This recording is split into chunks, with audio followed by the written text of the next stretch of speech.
ናውዝ ኩሉ ሽግር ዝእተወና ናይ ብልጽግና ስሑት ውሳነ ምዃኑ እዩ ጽንዓትን መኸተን ንኻልኦት ህዝብታት ተንበርኪኾም ከይቐርዩ ከይግዝኡ ዘምሃረ ሓያል ጓህሪ ትንታግ ኮይኑ ጸላእትና እናለበለበ ዝቕጽል ዘሎ ሃልሃልታ እዩ ሓደሽቲ ናይ ኣብይ ተጋሩ እንታይ ይብሉ ኣለዉ ሕዚ እውን ትግራይ ክትጠፍእ ኣለዋ ፌደራል ዝመት መንገዲ መራሕቲ ኣለናልካ ይብልዎ ኣለዉ ንህዝቢ ንዓድን ዘይሓስብ ብልጽግና ንናይ ብልጽግና ስርዓተይ ጸላኢ ህዝቢ ትግራይ ኢሉ ብምውሳኑ ዝመፀ ሽግር እዩ ኣብ ኢትዮጵያ መንግስታት ታሪክ ጸላኢ ህዝቢ እዩ ኢሉ ዝፈረጀ እዚ ስሑት ናይ ብልጽግና መንግስቲ ጥራሕ እዩ ዝኸበርካ ጀነራል ታደሰ ወረደ ናይ ትግራይ ጊዜያዊ ምምሕዳር ፕሬዚደንት ዝኸበርኩም ናይ ሰራዊት ትግራይ ላዕለዎት ኣመራርሓ ዝኸበርኩም ጀጋኑ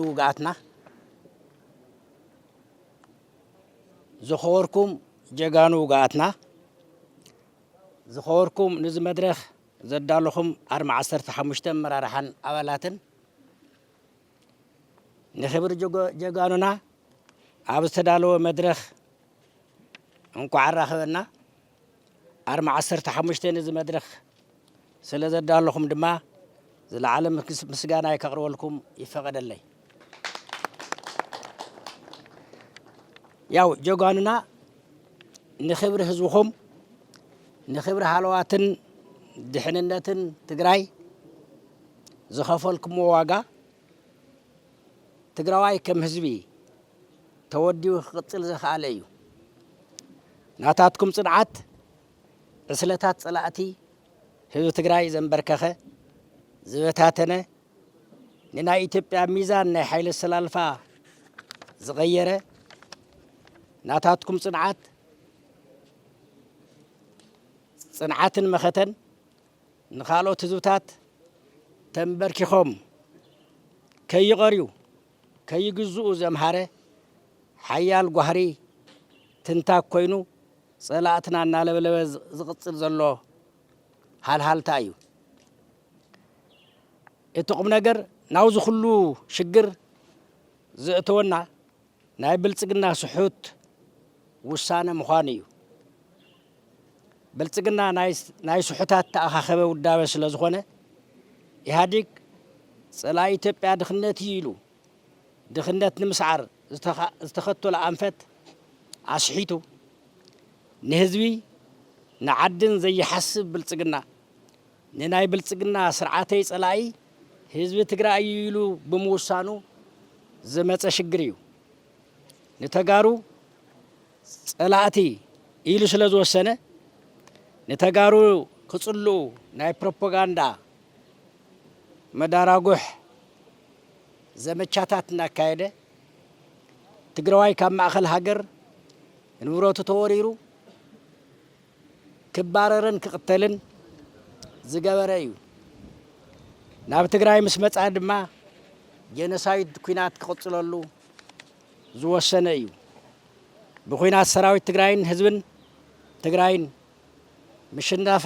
ኣብ ዘይተኸኣለ ሰላማዊ ቃልሲ ምስ ተኣተወ ድማ ሰርቪስ ዓጽዩ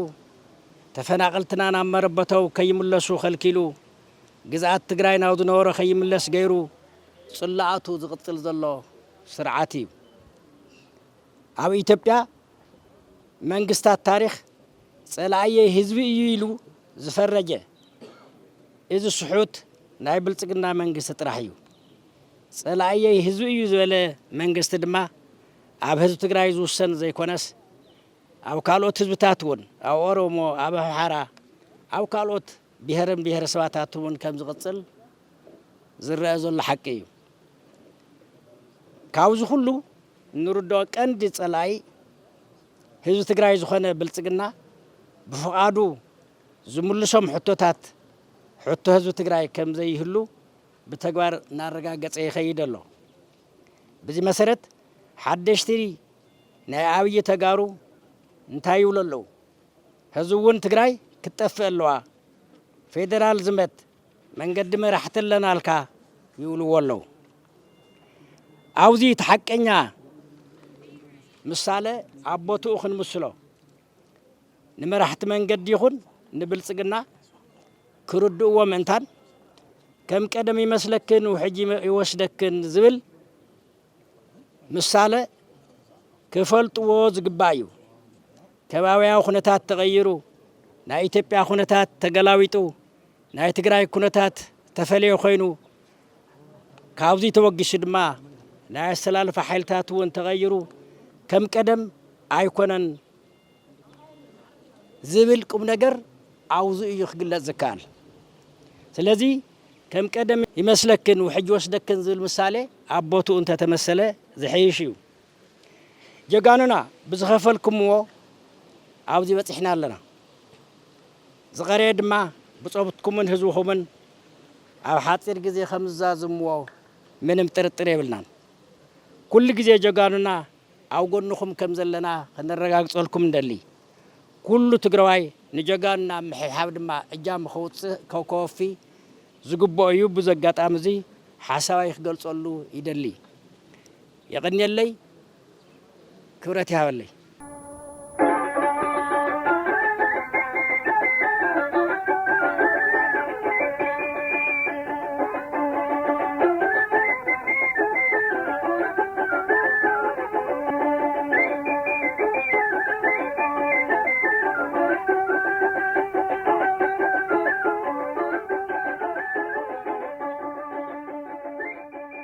you